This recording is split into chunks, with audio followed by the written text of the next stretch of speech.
Hi, YouTube. How are you doing? This seems a little delayed, but um, I'm just gonna keep going with it. I think it'll be okay. Um, when my heart gets sad, a lot of times I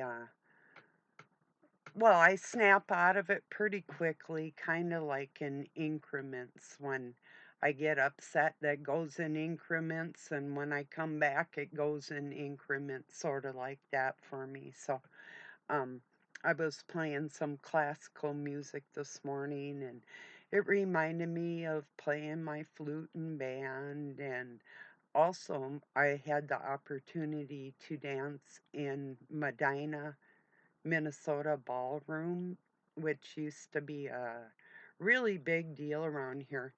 And I get to go and watch my grandfather, my adopted mom's dad. He was such a cool dude. He went skiing with me. We did a lot of stuff, activities together that other people didn't want to do. So he'd go out dancing and I'd watch him and his girlfriend. His wife had died. I think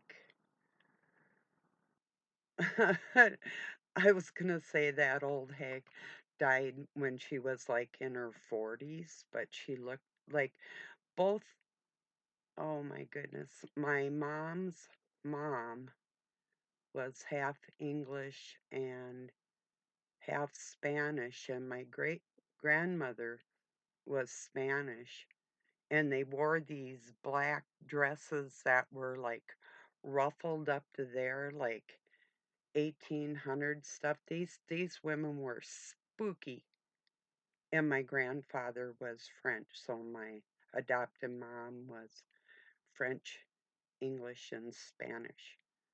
So, but anyway, I get to go out to the ballroom and till they tore it up, 'cause it was like a really like 1920s building or something back in the late 70s, late 60s, early 70s, I think is when they ripped it apart somewhere around in there. So, yeah. But so I got a little melancholy, listening to, especially waltzes. I love to waltz. I did teach my sons all kinds of dances, but um, Doug likes to dance. He just doesn't want anybody to see him doing it. But yeah, he doesn't waltz. I mean, he doesn't want to learn anything. He just likes to think he knows how to dance. I don't know. He doesn't really want to do it. But some days he does. I know it's weird. I mean, not lately, don't get me wrong. I'm talking about when I first met him, he tried to tangle with me and he scared the fucking shit out of me. Really. No, you can get hurt if, um, like my ex was a good dancer and we won some competitions and whatever. Um, but you have to really trust each other and be super athletic before you put another body in your hands with dancing, something like that. That's almost like, acrobatic. If the acrobats don't work together, it's not going to work very well. So, yeah, dancing can be dangerous, is what I'm saying. So, yeah, if you're in close contact. Yeah, it turned into a rave. It's all the rave. Cheers, everybody. Happy New Week to all of you. This still seems delayed to me, but like I say, I'm just going to go with it.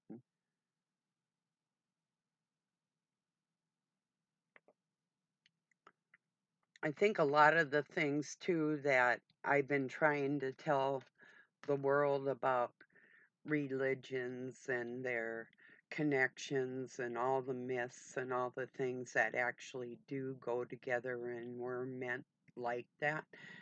If I could just like portray that to people more, and what a lot of frustration. But a lot of my frustration is, yeah, well, for one, real quick, I don't want to quit smoking cigarettes, and I have before. I went like a year one time, and you know, I just don't want to, you know.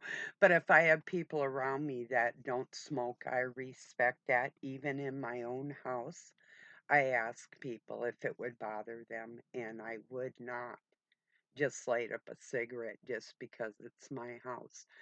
I respect other people that much. I say I love people. It's not just a saying, it's an actual thing. So if there is any noise, it'll be okay, I think. Because I know Doug's going to be doing some siding on the house, so it might get a little noisy. I don't know how long this video will be, but yeah. Then also, hearing people even read things that I know either from insight or what I had been taught at a young age, and them not realizing that I know that drives me batty. It's happened at least 50 times, at least. That's the least amount of number that that type of feeling has happened to me. People that desperately want me to know something, but don't know that I already do. You know, that's, it's frustrating. Yes, it is, you know, so, but I'll live through it. It's not that I lack patience, because that isn't a part of who I am. It takes a lot to make me feel like an animal towards somebody. You know, if they bring me to that point, they're going to get hurt. And if I can't hurt them physically, if I get to the point where I say something, it's not just because of one incident. I don't just fly off the handle like that, you know, like chopping wood and your axe handle goes flying, or a hammer, if you've ever experienced something like that. It's always a surprise because you're in the middle of working. So when it happens, it's freaky. Yeah. It's not as bad as sticking your hand in a log chain. I knew somebody that did that on purpose so they could try and get workman's comp, and then they were denied. I thought that was humorous, and I do believe my sense of righteousness and putting that in the ether stopped that deceiving nature. I've had a tendency to throw wrenches in the gears. Wow, that same sawmill chewed off a friend of mine's part of his arm, and it got worse. I was working in the back of the sawmill, um, throwing railroad ties up on bundles, or, to stack them and um, band them so they could go into the trains. And I would take my Irish setter there. We were like in the middle of these two mountain ranges out in Montana. One was the Belt Mountains, and the other one was they're Rocky Mountains, the Bob Marshall Wilderness you could see up in Canada. It's a very beautiful valley and called Judith Gap. So anyway, I'm working in the back, and this is on like about probably 400-acre area, you know, huge. American Wood Products owned it, and they'd bring in just semi-fulls of logs that we would process. And my friend got his arm like this muscle and that muscle, and I brought my Irish setter to with me to work, and that dog, I had gloves on, oh thank God, but I don't, it was instinct. It got bad. Comes running with something in his mouth. It was a part of my friend's arm. I go, drop. He drops it. I looked at it and I flung it up on the top of the metal roof at the sawmill there. Well, 'cause, if you buried it, it's probably gonna dig it up later or whatever, but isn't that crazy? When I went to see him in the hospital, they had taken uh, parts of the back of his legs on his thighs and reconstructed his arm and on his hip too. And then these fingers were gone in his thumb, and they took one of his toes and made it into a thumb. Wow, huh?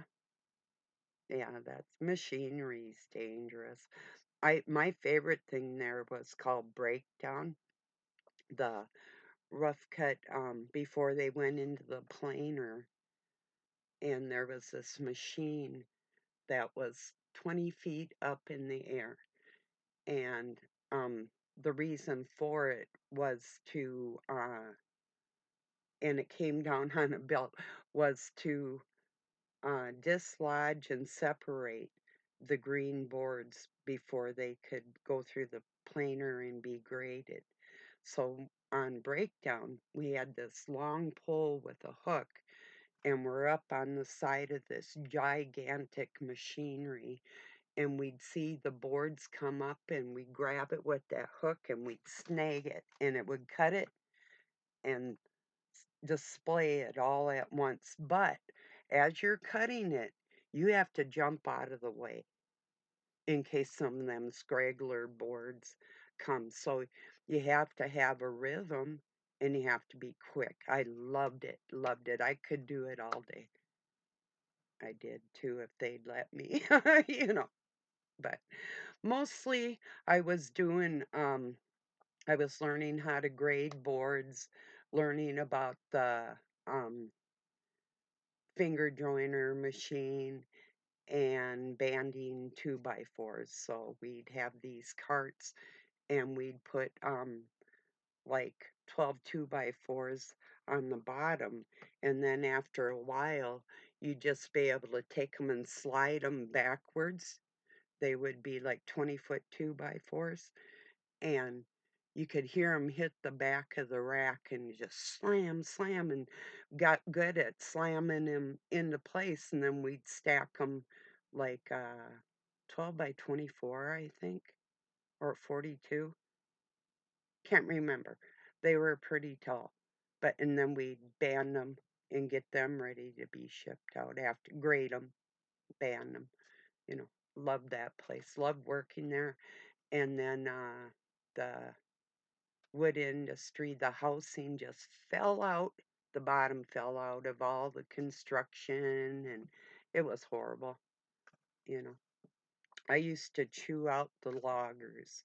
I was way up in the mountains, and I would argue with these people about tree conservation. And another, I was living in a place called Colstrip, Montana, and I was thoroughly disgusted of the rape of the land. And this eco scientist tried, we went out on a walk and he was showing me everything, how they were reconstructing the hills and putting their little trees and plants and all the native things there, and it looks so um urban, like so cityfied, the whole thing.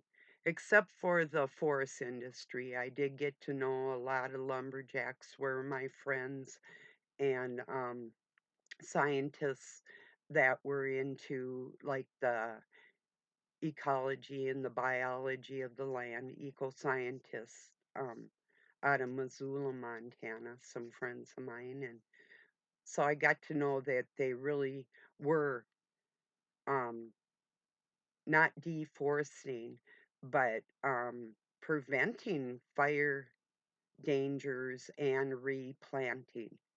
It's just like here, we harvest our own wood to burn, but we planted this wood, you know, and as it gets older, some of them, like the poplar and the birch, they're gonna, well, like the birch, they'll take over everything if you let them. Um, but there's things you don't cut, like we've got, it's well over 300-year-old oak tree, and some other ones are like probably about 100 years old, a little more now, over on that side of the property. And there's just some things you just don't touch, you know. That's just common sense. But they mark trees, where one's going to grow bigger. Like I planted some of mine too close together in some areas. And when it's like that in a forest, the uh, big ones don't get to be big and beautiful unless you get some of the stuff away from it. And that's just the fact of life. Yeah. And people with like Forest Service people and uh they know what they're doing. I did not think so, and I argued until they just about wanted to punch me, you know. I'm serious. Like if we were out having a drink and dancing and it's nothing to really do in a lot of them communities. So you got to find something that's, fun. That was my fun. But anyway, I mean, fun was living in the mountain areas and, taking hikes up to top of a mountain. Like one day I was just like, I'm going to the top of that mountain. And it did. It took me all day, but got up there and I knew I couldn't stay too long either because I wanted to get back before dark. But something like that, it's pretty awesome to be able to do stuff like that. So, yeah. So I'm not as upset as I was. It's just the mere fact that it isn't known how much I actually know with people I care about. And I'd like to be able to care about me, but I don't like being looked at as lesser than I am. It's called respect. And if a person's talking down to you, thinking that their knowledge base is more, say, like if it's a 40-year-old and you started studying all this like I did when I was very young. And like I told people, if you're 15 years old and you know what's up in the world, and most people didn't, I had no one to talk to for decades. I've known about these things that they call secret societies since I was a girl with nowhere to go with all that knowledge, you know, really. Nobody to talk to about it. Doesn't matter if I was in the city or out west or down south or wherever. I've been all over the United States and Canada and Mexico and everywhere in between, and have not met many people with a deep education on many things, you know. If you only know one thing well, and that we didn't make ourselves, if we only know that, We're ahead of the game, you know?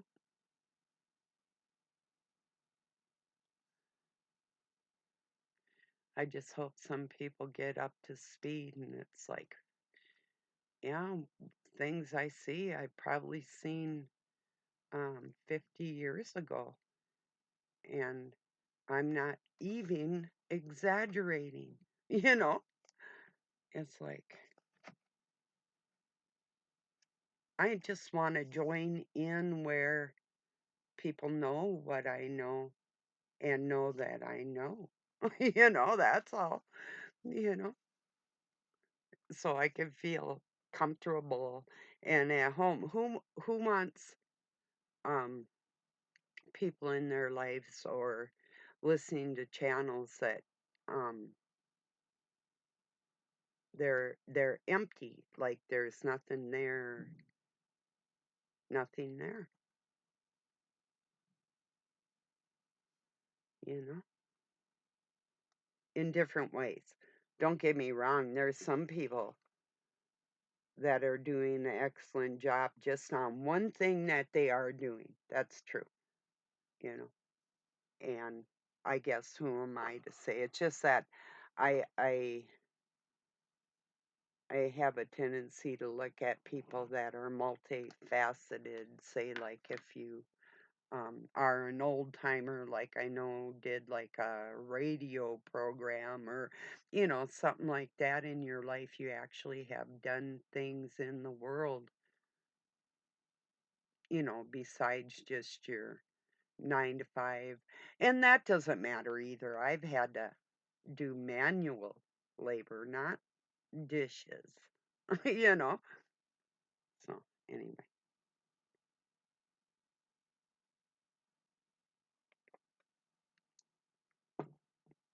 yeah. Cool thing at the sawmill, I wasn't the only woman working there. Like the head grader, Kathy, we worked well together. I loved her. She was such a hard worker, beautiful little lady with long red hair. She was so cool. We had fun when we worked. There was a few other females that worked there, but you know, yeah. Guess somebody's got to be the rag bags in a little town. So, anyway, I lived in this tiny little house that used to be um, probably built by Chinese people to be specific, because every other section of land around the Burlington Northern Railroad line in Montana is owned by the railroad, or they lease it from the local people. But anyway, this little house I lived in was a bedroom, bathroom, um, tiny kitchen, and a living room with a little wood stove and kind of a little, oh, heath, like a fireplace area with bricks and a tiny little porch. So for two people and a dog, what do you need? Not much. So, and it didn't take much to warm it. That's the thing too. So, yeah. Oh, did I say it was a lineman shack is what they call it. One of them little, they're usually metal now, but you'll see them used to be like brakemen, or if there was another line where they had to swerve off to go to another city or something, and the train would be there at a certain time and they would avert the train or that type of thing. Or when they were working on the lines, they would have people staying in these, you know. So,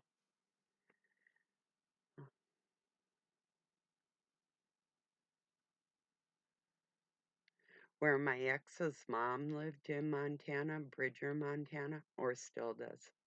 She was born in Red Lodge.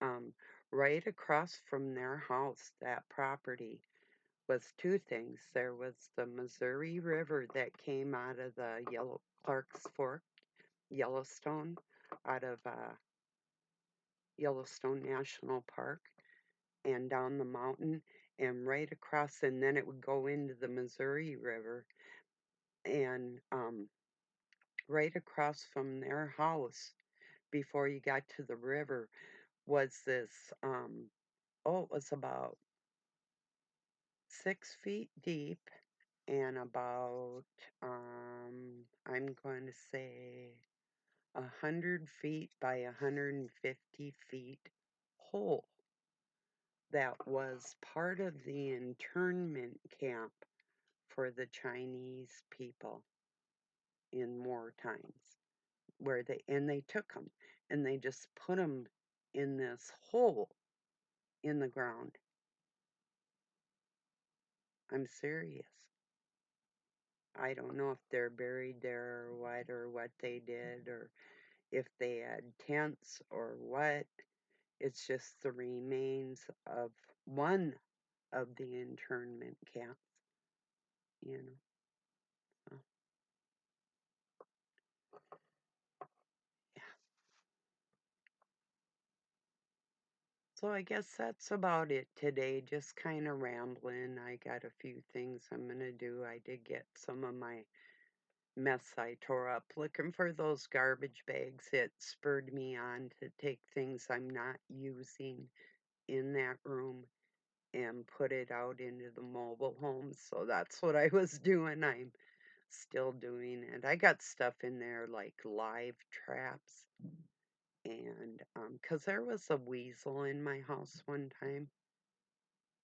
You never know what's gonna happen, but I had a bat in here a couple months ago. They're cute. It slept in my room all nights till we could get it. I think it was tired, but I was talking to it telepathically all night, like, we don't want to hurt you. So just because it was like flying around and swooping, and when it saw me, it flew right at me like, Mommy, help, and I'm like, whoa, I ducked and I'm like, oh shit. So all night long it was about, oh, maybe 8 feet away from me. I did get some sleep, but it wasn't the easiest thing in the world to do. One time we had two of them in here at once. See, they can get like a mouse. They can get in a hole so tiny. If you have a hole in your screen, they they can I don't know if they can do like a rodent. A rodent can collapse its bones and fit in tiny areas, like a contortionist. So I'm not sure if bats do that, but they can get into a spot about the size of a quarter. A mouse can get into a spot smaller than a dime, like that.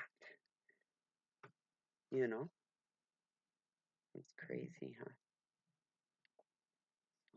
Well, I'm going to get this uploaded. I hope it was a little bit entertaining, enlightening, and I hope that the people that I listen to understand that if it's new literature, maybe I haven't, but the classical stuff, I'm down with it, and the new stuff, there's a channel called Drawing Down the Stars. Snappy reads a lot of wonderful stuff. It's just like you're just probably not going to hear it anywhere else unless you read it yourself type of channel. So, okay, everybody, I appreciate you joining me.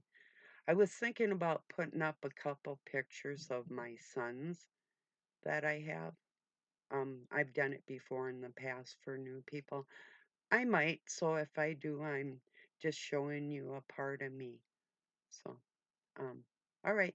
Peace and love. Oh, real quick. Kay, Irina, and Yulia. Yulia. What a cutie. She's looking so big and beautiful. Um, Doug asked if you would go to your Facebook homepage where you were on there on your birthday, and Doug answered your post. He can talk to you there, out there on your homepage, but all he can do is like or give a heart to the pictures that you sent this morning or whenever you sent them. So he just wanted me to tell you that. So um, we love you all and we hope you're doing well. Auntie Barb says, "Love you, little girl. You're beautiful. Peace, y'all. Have a good day." From Pine City, Minnesota, USA.